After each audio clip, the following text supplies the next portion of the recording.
taong nagwo-walk out after nyo mag-away, hayaan mo lang, hindi sila tumatakbo, hindi sila umiiwas. Minsan pinipili lang nilang manahimik kaysa magbitaw ng masasakit na salita na hindi na nila mababawi. Kasi alam nila kapag galit ka, hindi ka na ikaw. At sa isang maling salita, pwedeng masira yung taong mahal mo kahit hindi mo naman talaga intention. Yung pag-walk out nila, hindi sign na wala silang pake. Minsan it's the opposite. Ibig sabihin, pinapahalagahan nila yung relasyon nyo. Kaya ayaw nila magsalita habang mainit pa yung ulo nila. They're not escaping, they are regulating. They're choosing silence over damage. They're choosing peace para bumalik sila na mas kalmado, mas maayos at mas handang makinig.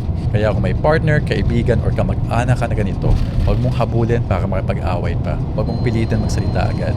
Minsan ang kailangan lang talaga nila, konting space para hindi lumala yung situation. Kasi hindi lahat ng umaalis gustong iwan ka. Kung iba, bumabalik lang para mahalin ka ng mas maayos. So, pag nag-walk out ulit yan, kung totoong mahal ka niyan, babalik yan, aayusin niya. Okay, so chill ka lang.